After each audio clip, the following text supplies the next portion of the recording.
Om Swastiastu, Assalamualaikum warahmatullahi wabarakatuh, Shalom, salam sejahtera bagi kita semua, salam harmoni. Sebelumnya, perkenalkan nama saya Natalia Borulumban Raja dengan NIM 2113031015. Di sini saya akan mempresentasikan terkait rencana pelaksanaan pembelajaran atau RPP dari tata nama senyawa kimia. Langsung saja, adapun satuan pendidikan yaitu SMA, mata pelajaran yaitu kimia, kelas atau semester yaitu pada kelas 10 semester ganjil. Lalu ada materi pokok yaitu tata nama senyawa kimia dengan alokasi waktu 3 kali 45 menit. Yang pertama itu terdapat kompetensi inti, di mana kompetensi inti ini terbagi menjadi 4, KI 1, KI 2, KI 3, dan KI 4. Nah, KI 1 yaitu menghayati dan mengamalkan ajaran agama yang dianutnya.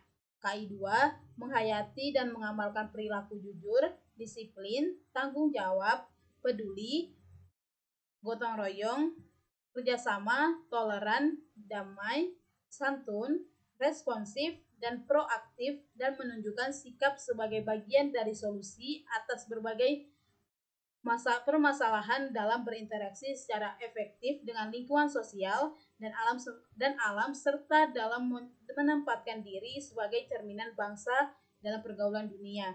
Lalu ada KI 3 yaitu memahami, menerapkan, menganalisis, pengetahuan faktual, konseptual, prosedural berdasarkan rasa ingin tahunya tentang ilmu pengetahuan, teknologi, seni, budaya, dan humaniora dengan wawasan kemanusiaan, kebangsaan, kenegaraan, dan peradaban terkait penyebab fenomena dan kejadian, serta menerapkan pengetahuan prosedural pada bidang kajian yang spesifik sesuai dengan bakat dan minatnya untuk memecahkan masalah.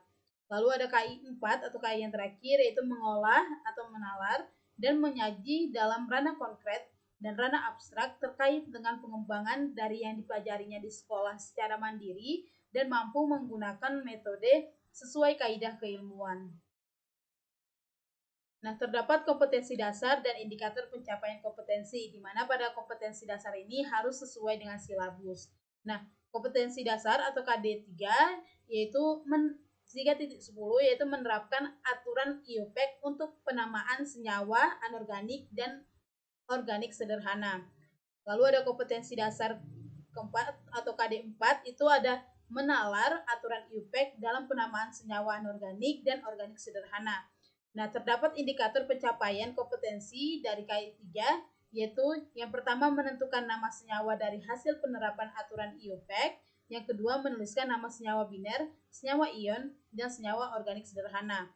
Lalu ada indikator pencapaian kompetensi dari KI 4 itu ada menganalisis aturan IUPAC dalam penamaan senyawa anorganik dan organik sederhana. Yang kedua yaitu memberi nama suatu senyawa berdasarkan aturan IUPAC.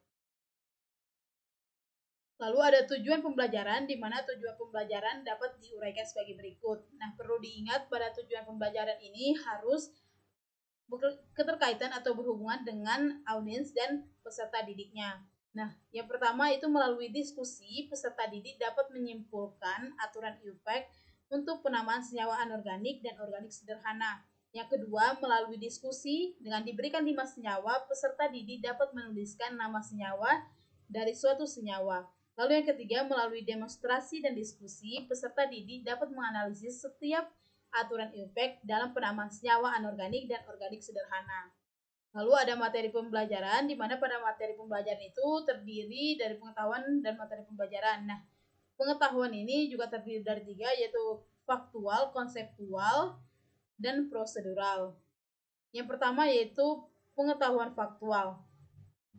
Dengan materi pembelajaran yang pertama, nama senyawa dikenal dalam kehidupan sehari-hari yaitu nama trivial atau nama dagang dan juga nama senyawa yang disusun berdasarkan aturan IUPAC atau International Union of Pure and Applied Chemistry.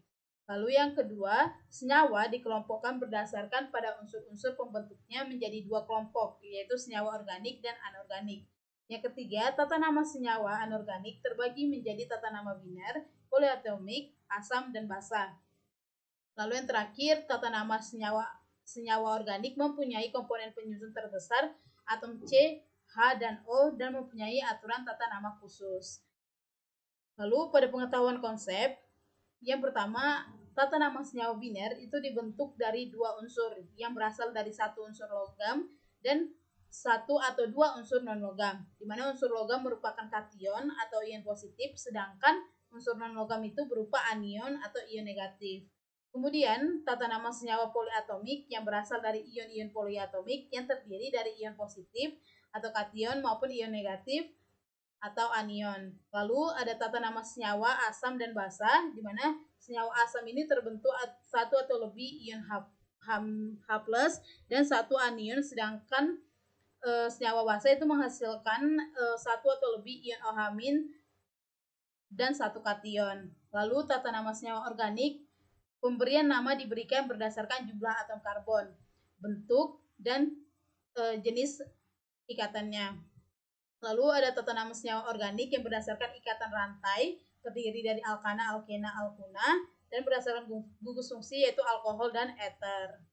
Lalu yang ketiga, pengetahuan ketiga yaitu prosedural, di mana pada pengetahuan prosedural, materi pembelajarannya yang pertama, pencarian informasi awal terkait aturan tata nama senyawa anorganik dan organik sederhana.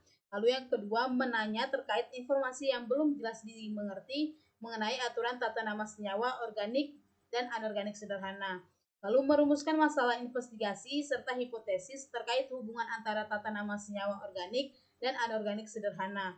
Lalu menentukan variabel bebas dan variabel terikat dari hipotesis. Selanjutnya ada merancang dan mengumpulkan data secara teliti untuk membuktikan hipotesis yang telah dirancang. Lalu yang terakhir menyimpulkan dan mengkomunikasikan hasil di depan kelas. Selanjutnya itu ada pendekatan, metode, dan model pembelajaran, di mana pada pendekatan yang digunakan adalah scientific learning, metode yaitu diskusi kelompok, tanya jawab, dan penugasan, dan model yaitu cooperative learning. Lalu ada pun media pembelajaran, di mana media pembelajaran yang akan digunakan yaitu ada LKPD, PowerPoint, Flipbook, dan buku ajar. Lalu pada alat pembelajaran itu ada spidol, whiteboard, penggaris, laptop dan proyektor, gambar atau kartu unsur atau senyawa. Nah, selanjutnya juga ada sumber belajar, di mana pada sumber belajar itu yang akan digunakan yang pertama ada Sudarmo Unggul 2013, kimia untuk SMA atau MA kelas 11, Jakarta Erlangga. Lalu ada Salirawati Das Fitria Melina Jamil Supri Hati Ningrum pada tahun 2007, belajar kimia secara menarik untuk SMA atau MA kelas 10, Jakarta Gramedia Widya Sarana Indonesia. Lalu ada yang ketiga Sutresna N. Sohlehudin D. dan Herlina 2016, aktif dan kreatif belajar kimia, Bandung Grafindo. Lalu ada LKS Kimia SMA kelas 10 semester 1, yaitu kreatif tim penyusun MIPA. Dan yang terakhir mencari informasi terkait tata nama senyawa di internet. Selanjutnya yaitu kegiatan pembelajaran, di mana kegiatan pembelajaran ini itu terbagi menjadi tahap pembelajaran, kegiatan pembelajaran, dan alokasi waktu. Nah, pada kegiatan pembelajaran itu terdiri dari tiga, yaitu kegiatan pendahuluan, kegiatan inti, dan kegiatan penutup. Nah, pada kegiatan pendahuluan itu memerlukan waktu 20 menit. Jadi pada 20 menit ini itu dibagi pada tahap persiapan, apersepsi, motivasi, dan pemberian acuan. Nah, pada tahap persiapan atau orientasi, guru membuka pembelajaran dengan memberikan salam pembuka dan berdoa sebelum memulai pembelajaran sebagai ucapan syukur kepada Tuhan Yang Maha Esa. Lalu yang kedua, guru memeriksa kehadiran peserta didik sebagai sikap disiplin. Lalu yang ketiga, guru menyiapkan fisik dan psikis peserta didik dalam mengawali kegiatan pembelajaran. Nah, pada tahap apersepsi, guru mengaitkan materi, tema, kegiatan, pembelajaran yang akan dilakukan dengan pengalaman peserta didik dengan materi atau tema atau kegiatan sebelumnya. Lalu dengan motivasi, guru memberikan gambaran tentang manfaat dari mempelajari materi yang akan dipelajari dalam kehidupan sehari-hari. Dan pada pemberian acuan, guru menyampaikan kompetensi yang akan dicapai, lalu menyampaikan garis besar cakupan materi dan kegiatan yang akan dilakukan, dan menyampaikan lingkup dan teknik penilaian yang akan digunakan. Selanjutnya yaitu kegiatan inti, di mana pada kegiatan inti ini memerlukan waktu 100 menit. Nah, adapun kegiatan inti itu terbagi menjadi pemberian rangsangan, pernyataan atau identifikasi masalah, pengumpulan data, atau mengumpulkan informasi, menalar, mengasosiasi, menarik kesimpulan, dan mengkomunikasikan. Nah, pada pemberian rangsangan atau simulation, ini peserta didik dibagi dalam kelompok yang terdiri atas 4 atau sampai 5 orang dan menggali informasi mengenai aturan tata nama senyawa. Nah, peserta didik mengamati literatur tentang tata nama senyawa anorganik dan organik sederhana menurut aturan IUPAC. Lalu peserta didik melakukan diskusi, bekerja sama dengan baik, kreatif, komunikatif, dan menghargai pendapat orang lain. Lalu pada tahap pernyataan atau identifikasi masalah atau problem statement, peserta didik diminta untuk mengumpulkan beberapa masalah yang relevan dan memilih salah satu masalah yang akan dirumuskan dalam bentuk hipotesis melalui jawaban atas pertanyaan tentang tata nama senyawa. Misalnya seperti apa perbedaan senyawa organik dan anorganik, bagaimana aturan tata nama senyawa organik dan anorganik, dan bagaimana menerapkan aturan IUPAC yang tepat untuk memberi nama senyawa. Lalu pada tahap pengumpulan data atau mengumpulkan informasi, peserta didik merumuskan dugaan sementara serta variabel bebas dan variabel terikat terkait jawaban sementara terhadap pertanyaan sebelumnya atau mengumpulkan data atau experimenting. Lalu peserta didik duduk bersama kelompoknya dan mencari data serta mengumpulkan informasi terkait yang diperlukan dalam menerapkan aturan IUPAC yang tepat untuk memberi nama senyawa dari flipbook, e-book, buku paket kimia kelas 10 maupun sumber lain atau internet untuk menyelesaikan masalah tersebut. Lalu yang ketiga, mengkaji literatur untuk menjawab pertanyaan dan berkaitan dengan tata nama senyawa anorganik dan organik sederhana menurut aturan IUPAC. Lalu yang terakhir, mendiskusikan hasil kajian literatur untuk menjawab pertanyaan tentang aturan IUPAC untuk memberi nama senyawa. Lalu tahap selanjutnya yaitu adalah menalar atau mengasosiasi, di mana pada tahap menalar dan mengasosiasi ini peserta didik menganalisis dan menyimpulkan penerapan aturan tata nama senyawa anorganik dan organik sederhana menurut aturan IUPAC. Lalu berlatih memberi nama senyawa sesuai dengan aturan IUPAC. Lalu menarik kesimpulan, di mana pada tahap ini peserta didik menyimpulkan aturan tata nama senyawa anorganik dan organik menurut aturan IUPAC. Dan tahap yang terakhir yaitu peserta didik dapat mampu mengomunikasikan. Artinya peserta didik menyajikan penerapan aturan tata nama senyawa anorganik dan organik sederhana menurut aturan IUPAC. Lalu pada kegiatan pembelajaran yang terakhir yaitu kegiatan penutup, di mana pada kegiatan penutup guru membimbing di mana pada kegiatan penutup itu memerlukan waktu 20 menit. Adapun kegiatan yang akan dilakukan yaitu guru membimbing siswa menyimpulkan kegiatan pembelajaran. Lalu yang kedua, guru menyampaikan pencapaian indikator pada pertemuan tersebut. Lalu guru memberikan penghargaan kepada kelompok yang kinerjanya terbaik. Selanjutnya, pemberian tugas terstruktur untuk menerapkan aturan IUPAC yang tepat dalam memberi nama senyawa. Dan yang terakhir, pelajaran ditutup dengan berdoa bersama. Selanjutnya, terdapat penilaian, di mana pada penilaian itu terbagi, yang pertama ada teknik penilaian. Nah, teknik penilaian itu terdiri dari penilaian sikap, yaitu observasi, pengamatan, atau jurnal. Lalu ada penilaian pengetahuan, yaitu dengan tes tertulis, dan penilaian keterampilan, dengan keterampilan menyampaikan hasil diskusinya. Lalu yang kedua ada bentuk penilaian, yaitu terdiri dari observasi dengan lembar pengamatan aktivitas peserta didik, dan bentuk penilaian tes tertulis itu dengan uraian dan lembar kerja. Lalu yang ketiga ada instrumen penilaian atau terlampir. Nah, di sini akan saya jelaskan nanti. Lalu ada yang keempat remedial, di mana pada remedial pembelajaran remedial akan dilakukan bagi peserta didik yang capaian KD-nya belum tuntas. Lalu tahapan pembelajaran remedial dilaksanakan melalui remedial teaching atau klasikal atau tutor sebaya atau tugas dan diakhiri dengan tes. Lalu ada pengayaan, di mana pada pengayaan ini bagi peserta didik yang sudah mencapai nilai ketuntasan diberikan pembelajaran pengayaan sebagai berikut. Yang pertama, siswa yang mencapai nilai N lebih dari ketuntasan atau kurang dari maksimum, diberikan materi yang masih dalam cakupan KD dengan pendalaman sebagai pengetahuan tambahan. Lalu siswa yang mencapai nilai N lebih dari maksimum akan diberikan materi melebihi cakupan KD dengan pendalaman sebagai pengetahuan tambahan. Lalu pada lampiran pertama itu ada instrumen penilaian sikap, di mana pada instrumen penilaian sikap itu terdapat nama satuan pendidikan yaitu SMA, kelas atau semester yaitu kelas 10 semester 1. Lalu ada mata pelajaran yaitu mata pelajaran kimia.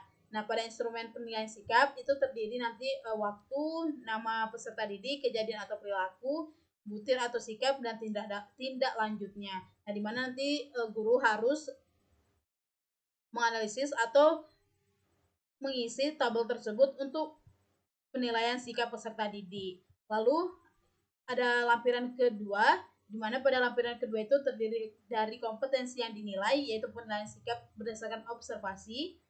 Dengan satuan pendidikan itu SMA, mata pelajaran itu kimia, kelas atau semester itu kelas 10 semester ganjil.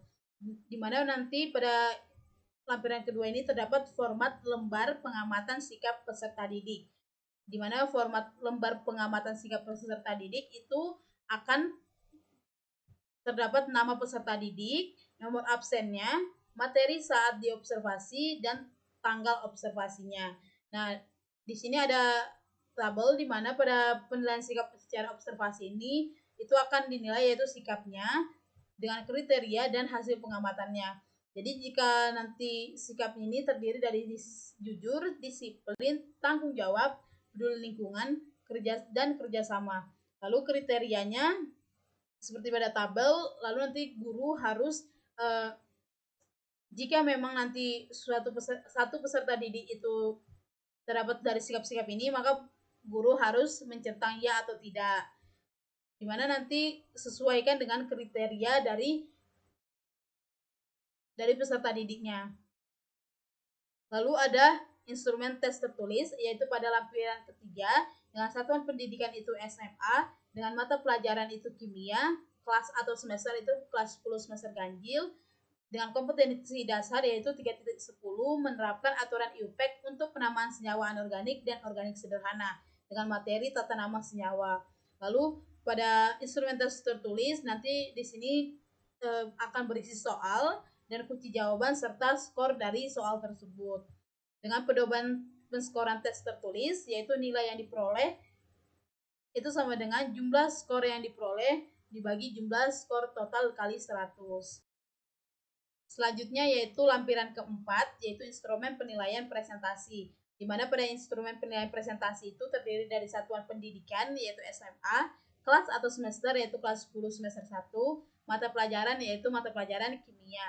Nah, pada instrumen penilaian presentasi ini itu terdiri dari nama siswa, kelengkapan materinya, penulisan materinya, kemampuan presentasi, total skor, dan nilai akhir. Di mana nanti tabel-tabel ini akan diisi sesuai dengan pedoman penskoran. Nanti akan ada kriteria yang akan dinilai. Jadi nanti pada kelengkapan materi itu terdiri dari nilai yang pertama sampai 4, begitu juga ya penulisan materi dan kemampuan presentasinya. Nah, di sini terdapat pedoman penskoran di mana pada pedoman penskoran itu yaitu terdiri dari aspek, kriteria yang dinilai, dan skor maksimalnya. Nah, yang pertama, aspek yang pertama yaitu kelengkapan materi dengan kriteria yang dinilai, yaitu presentasi terdiri atas judul, isi materi, dan daftar pustaka. Lalu yang kedua, presentasi sistematis sesuai materi.